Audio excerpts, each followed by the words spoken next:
You're listening to Barbell Logic, the podcast where we talk about what it means to experience strength and how you can use simple, hard, and effective strategies in training and nutrition to improve your life. It starts with meeting you where you are right now and finding lasting solutions. Welcome to the show.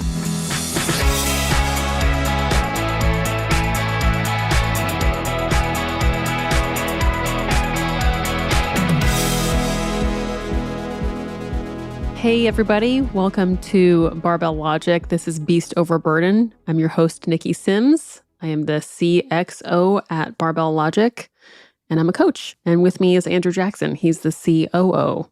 Hello again. Barbell Logic, fellow coach. How's it going? Outstanding. Outstanding. You are inside sitting. Oh, that's true. I'm in sitting. Sorry, it was a horrible But joke. Stealing my dad joke thunder. Yeah. Andrew just moved. Long weekend, knocked out the bulk of it in about 4 hours with a couple of movers. First time I've hired movers. I used to be a professional mover. Yeah. Worked at a company called Power Movers out of Kirkland, Washington. So to be a professional mover, does that just mean you get paid for moving other people's furniture versus bribed? Yeah. Yeah. It was for actual cash monies. Yep. Not just a 6-pack of beer and a pizza, which I've also helped people move for that compensation. I'm dying to know what the expressions were like on your movers' faces when you rolled up the garage door and they saw the gym equipment. Was there any reaction? I had warned them, and I had also flashed a couple of $100 bills in front of them. So they were more than happy to oblige. That's really nice. I was a little bit concerned because the company I worked for back in the day was called Power Movers, and it was 2 bodybuilders who put themselves all over the marketing. And then, of course, they would go hire college kids to do the actual movie. And college Andrew was much thinner than present day Andrew. Yeah, I mean, I was 200, 210. But I mean, by normal people standards, me and my buddy Kevin would do it. We were both up here in Seattle area for a rowing camp. That was like an Olympic prep team. Not that I was anywhere near that, but there were a lot of guys that would do this camp every summer at University of Washington. So we were up here doing this camp. And during the day, because we all get up at like 5 in.the morning and go out on Lake Washington, row for a few hours. And then during the day, we'd go move furniture all day. So 2, 6-foot plus guys, 200 plus pounds. We were legit, but we didn't look like bodybuilders. I think you fit the criteria. Walk in the door with our boots on and look legit enough. So you show up. You guys are 2 college athletes. Young, strapping, attractive young men, fresh off of the water, just sweating, glistening, ready to please our customers.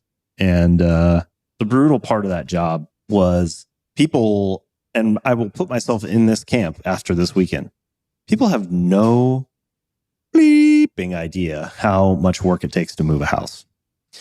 And this was in the greater Seattle area. It was all over Seattle, Kirkland, Redmond, Shoreline. I mean, it's a huge metropolitan area. A lot of big houses. And people so this is the kind of gig, and this is the same place, the same type of thing I just paid for. You get 2 people or more, but they quote the job, and then you pay for the hands basically, and then it's your responsibility to go get the truck. So we drive up to this house, like a 3-story, 5-bedroom, 4-bath, 3-car garage house, and they haven't touched a thing. Like, no, we had to do the packing. No, we had to do the moving. No. What? It was so brutal. I can remember one of these houses, we didn't get done until like 2 or 3 in the morning.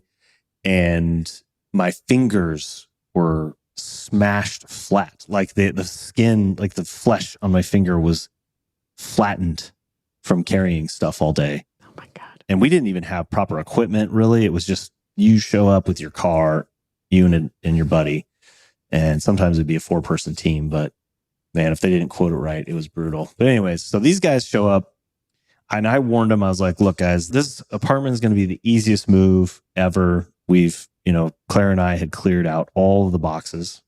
So all they had to do was a few pieces of furniture that I didn't want to do by myself or with Clara. We could have. Yes. But we didn't. We chose not to. We bought back some of our time. Yes. As we talked about earlier this month. Voluntary unhardship That's yourself. Right. But I said, once we get this done, I got a little bit of a doozy for you. A couple 1,000 pounds of gym equipment. And it's going to take us a minute.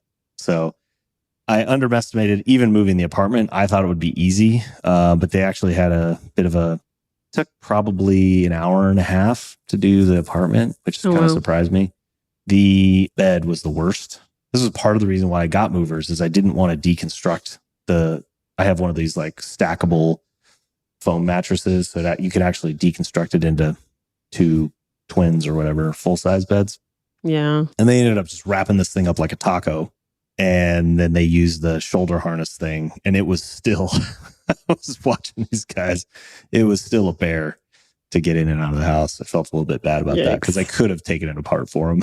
But these were not bodybuilders, put it this way. They were about half an Andrew. These are Bellingham folks that probably could have done some weight training. But anyways, we got through it. They did that day. They earned their Benjamins and definitely would have taken significantly longer had I not gotten some help. So that was Friday, and then the weekend is just all unboxing and all that kind of fun stuff. So you can see in the background, like the pile. Yeah. So how do you think your training is going to go after? I think so. Well, I did end up lifting. I usually am on like a 4-day split. I compiled them into one full body workout. I was surprised. I'm trying not to say it out loud, but the thought did cross my mind that I'm feeling, I don't want to say feeling older or feeling the age, but I was like, that move took more out of me than I anticipated. Yeah. And like less than 24 hours recovery. Like my back was pissed. Oh my gosh. I'm sure it was. It was like locking up, like I had just tweaked it. Oh God. All like Friday night after the move. Like I was trying to, like you've had this before where you just move wrong. Like you sneeze or you sit down on the chair weird or you do nothing and your back's just like, hey, what the? Stop moving. My back hurts the most after I get a massage. You've had to physically help me get off of massage tables and even sit up because it completely locks up. Yeah.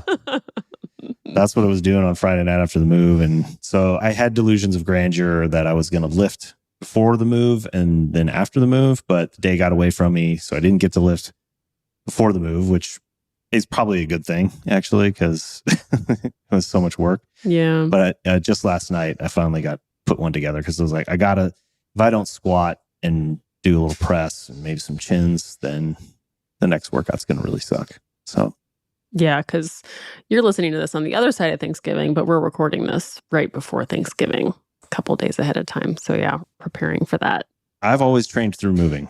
I recommend it. I just think there's just something about particularly squatting. Yeah, it feels like a nice stretch for you, huh? Yeah, if I don't squat, if I go too long without squatting, the body's just like, you don't ever need to get into that position again. And then how dare you when I try?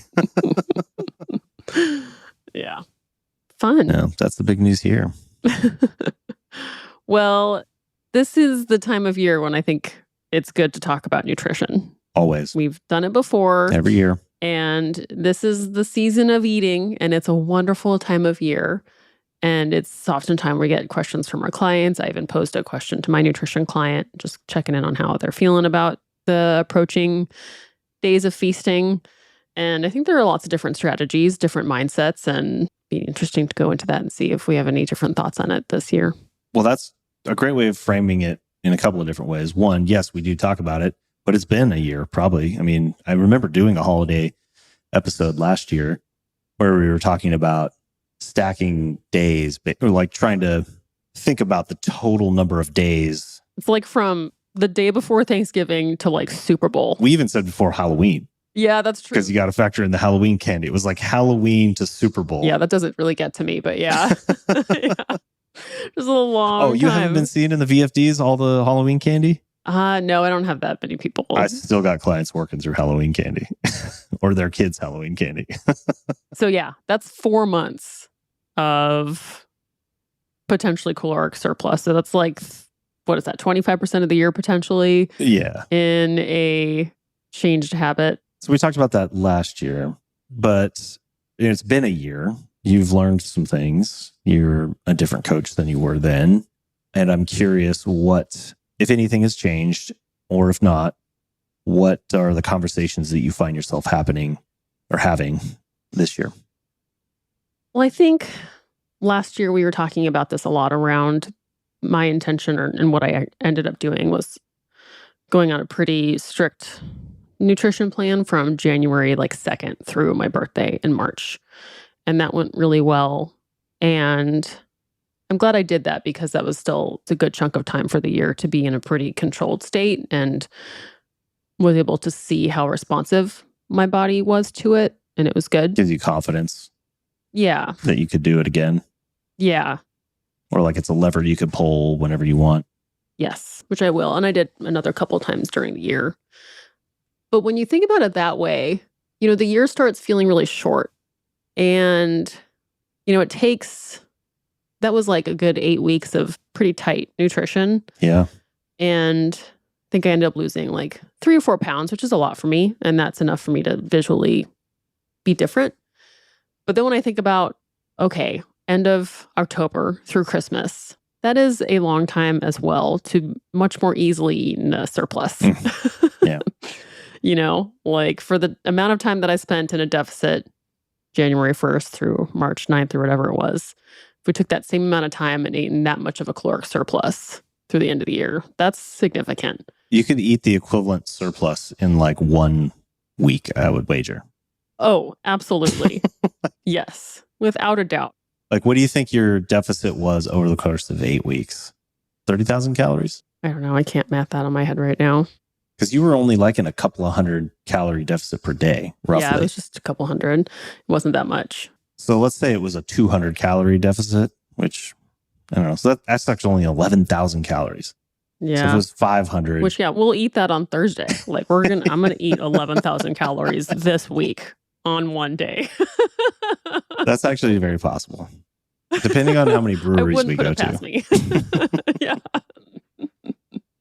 Yeah.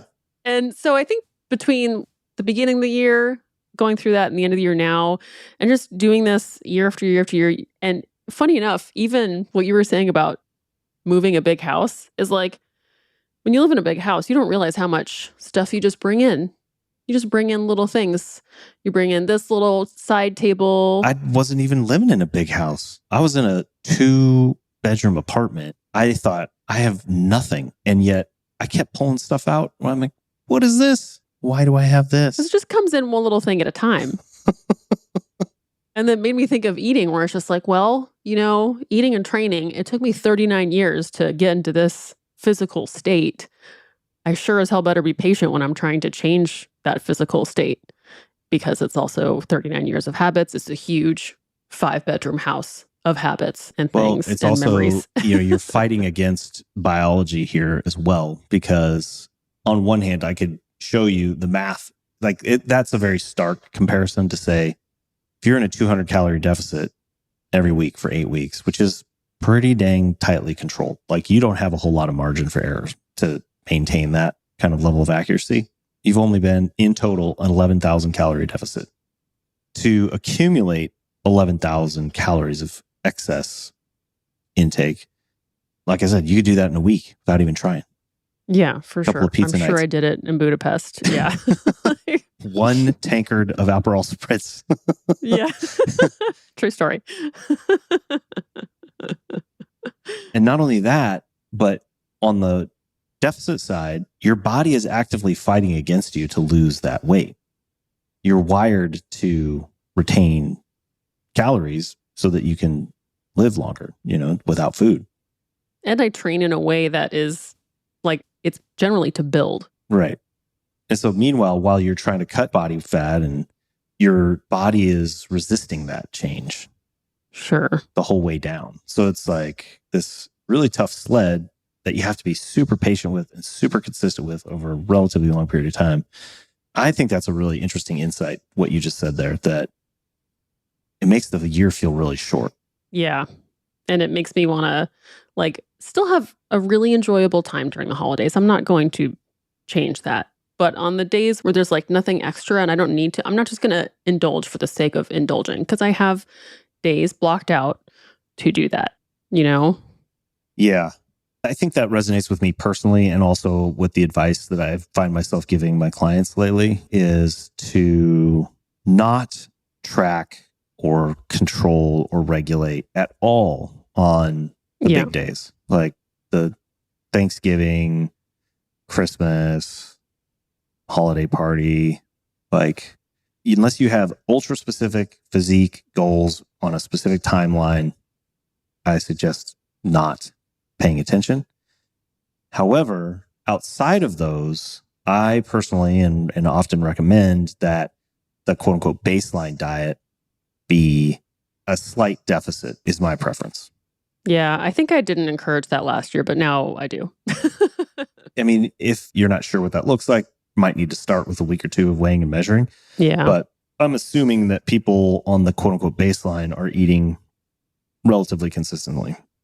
I mean, I think that goes back to one of our earlier episodes where I think that is a huge beneficial strategy, is to have a baseline that is relatively consistent so that you can manage more carefully, or at least more predictably. You have something. I mean, if you don't have that kind of consistency, you probably do have to weigh and measure all the time. But if you have a general sense of, your rough structure that you go to on your normal days, and I include weekends on this. Now, if somebody's out there saying yeah, Monday through Friday, I'm on a pretty consistent structure, but then Friday, Saturday, and Sunday, I completely blow the doors off, we're not on the same page. When I say baseline, I'm saying 7 days a week. That's pretty much what you're eating within, some margin of error. And then, maybe once a week, maybe at most, maybe it's every other week, or maybe it's just these holiday parties. Don't worry about it. Why not worry about it? On the holidays? Mm-hmm. Because I think people exhaust sort of like a decision fatigue. There can be some resentment. So going back to what we talked about before, in terms of what I try to get to with my nutrition coaching strategy, is I like to help people build habits that feel good, that they eat that way. Yes, because it supports their fitness goals and their body composition goals, but really ultimately because they feel better doing it. And I take breaks all the time from my structure, but within a few days, I don't like it anymore. Like when we went to Mexico, by day 3 or 4, I was like, I don't like this. Right. Yes, I can convince myself the food tastes good and I'll continue to eat it. Gosh darn it. But it doesn't feel good on me, in me. I start craving my normal diet. I can't wait to get home. Feeling hunger. Yeah. Yeah. And I put the holiday meals in the same category of that doesn't feel good to go to a holiday party with friends and family during the big, once or twice times of year where you only have a limited number of these in your life. I mean, that's true for everything, but especially those. And then you have to be like, oh, sorry, Grandma, I don't want to eat your mashed potatoes because, I'm on a diet. Get the grandma guilt trip, but I'm only going to be alive a couple more years. May never get to eat these again. I mean, my grandma, every Thanksgiving and Christmas, used to make potato rolls from scratch. And I would slather those things with butter. They were so freaking good. Yum. Homemade potato rolls. What is a potato roll? It's bread. It's a bread roll, but with kind of some sort of potato. I should know the recipe, but she called them potato rolls. I don't know what the heck's in them, but they were so freaking good. And I would just bury it in butter. And now she doesn't make them anymore. Those are over. It's so funny how much you give Clara the side eye when she buries things in butter. There it is. I tell her she comes by her butter, ice cream, and cheese Yep. cravings, honestly. I'm trying to be a dad here. It's true. It's true. I'm a hypocrite. Well, to go back to what you were saying, I agree that it's special, and I think it's worth letting things be special, or else you can get kind of resentful of your choices and then do things that are like acting out, and that doesn't feel good either. Yes, exactly. That's the thing, is that because I think that will, in the long run, if you're going to go back to being, what the objective goal is, in the long run, you'll eat less calories. Have the blowout day, but it doesn't even have to be a blowout. I don't know why I keep saying it like that, but it's just like, don't foie gras yourself or whatever it's called. They force feed the duck until their liver explodes. Like, I'm not saying you should do that. Yeah. But even in that, I think there's the perfect examples that I've noticed when I prioritize feeling good, then I don't go insanely crazy on Thanksgiving or whatever day. It's just like, you focus on enjoying the food and feeling good and having fun and enjoying your company. And enjoying not eating too. That's the thing. Or not eating. And that seems to actually solve a lot of the problem, at least for me, instead of feeling like, okay, I've got to weigh and measure my turkey breast and my mashed potatoes. And then I even lose sight of enjoying it. You know what I mean? Like, I'm not even paying attention as much to the food. But that's my 2 cents. And yeah, another caveat, like, again, if you have a really strict goal or bodybuilding competition on the other side of Christmas, clearly these instructions are not for you. If you want 6-pack abs by January 8th, you might want to have a more specific plan. Yeah. Yes. The one thing that I will say or reiterate that just continues to feel good the more I do it is walking after eating. And this is another one where it's just because it feels good, especially if I have a big meal. I love going for a walk. And I also notice I can eat more. Yes, it does help you get hungry again for the next meal. So you can enjoy the next meal find more. myself being like, I just think I need to go for a little 10K here so I can... Not because I'm trying to burn calories, but because I just want to be hungry again. Yeah. I want another vat of food in 3 hours. So we have our travel plans coming to New Mexico, and one of our biggest problems is we don't have enough time to eat at all the places where we want to eat. Drink at all the breweries we want to go to. Yeah, it's really challenging. Yeah, life is hard. Enjoy it.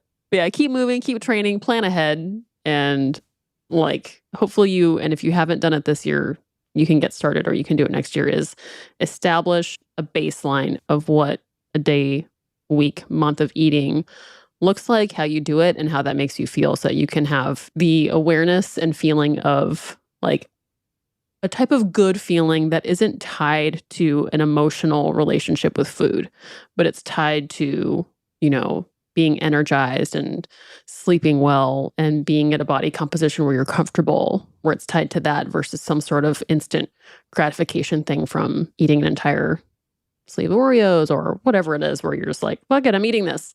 Those exist. I have them. It's okay. But it's nice when you have power over that and know what a different kind of good is. The thing about eating the sleeve of Oreos or the entire pizza, both of which I've done multiple times, is that I don't actually it gets into this interesting rhythm. I don't even feel like I'm actually enjoying it or even noticing that I'm doing it. Oh yeah, because they don't taste it. The first one always tastes really good, and well, yeah, it's taste initially, but then it's like it starts scratching some other itch. It's like the chemicals in the food. I would not be surprised if it was just the chemicals in the food. I don't know what it is, but I never get done, and I'm like, oh yeah, I really enjoyed the hell out of that entire sleeve. I hate myself a little bit right now. I enjoy the first 3, and then it's some sort of almost addiction kind of craving thing that it scratches, and then by the last 2 or 3, I'm just like, this is a bad idea. Like milk on a hot day. Milk was a bad choice. One last thing before we go. We have 2 minutes before our 30-minute pumpkin time. training, I'm curious if you have given any, or if you have any go-to favorite strategies for training around Thanksgiving. Are you a morning workout person, day after? Do you PR? Like, what's your actual lifting strategy? That depends on where people are going to be. And I think some people have this illusion of Thanksgiving Day that doesn't always align with what it actually is. Like we're in this mode right now where we're putting things on our schedule, we're getting things done, we're planning. And then we kind of switch gears into holiday mode. And it's like, oh, maybe I'm not going to go do that on this day. Maybe I'm not going to drop into some Planet Fitness that's 15 minutes away that I've never been to before. Right. Or maybe they are. Maybe you are. It's totally okay. But I've found that if you want to do it, figure out what it would take to go do. Find the gym, tell your coach, have a workout, have your workout clothes, know how you're going to get there. Because you might wake up and be like, absolutely, this is exactly what I feel like doing right now. You're assuming like a travel situation. Yeah. Like some people have a Thanksgiving like tradition. The gym will open for 4 hours and do some barn burner turkey day workout or something like that. Yeah, I would, because it feels really fun. Just because it's fun. My preference is pre-travel or pre-Thanksgiving. That could be either the day before or the morning of. I like relatively high volume, moderate intensity, full body. Again, because it makes me hungry and I can eat more. That's really what especially like big squats and big deadlift volume. Don't know what it is. Like that just really gets me ready to eat. Yeah. And physically like kind of exhausted, which feels good to just then lay around and just go full Jabba on the couch. Andrew Jackson, health, strength, and fitness nutrition expert. So anyways, I like to go high volume, moderate intensity. We haven't said the name of one vegetable on this episode. We talked about butter, Oreos, and pizza, and potato rolls. Sleeves of Oreos, milk on a hot day. Anyways, moderate intensity, high volume. And then post Thanksgiving, I like high intensity, low volume, like use the calories to have fun kind of days. Use the bloat. Yeah. Use the bloat. May the bloat be with you. Happy Bloatsgiving. I feel great for a squat, not so much for a deadlift. That feels terrible. In this month alone, I've talked about laying on the beach like a pile of melted cheese, and then laying on the couch like Jabba the Hutt.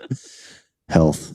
I gotta say, Andrew is very fit. I can totally tell you, looks fit, acts fit. He doesn't look like a melted pile of cheese. I will say that right now. Well, I'm definitely peak fluff. I'm ready to Jabba for, a weekend.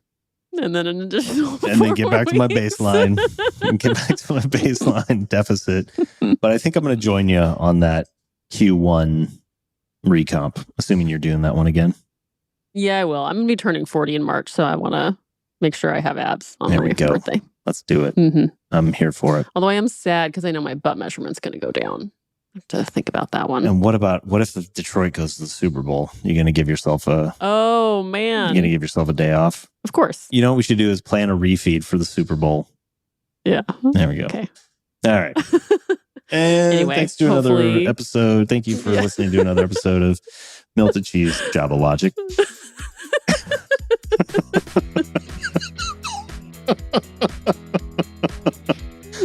Oh man, you need to go on vacation.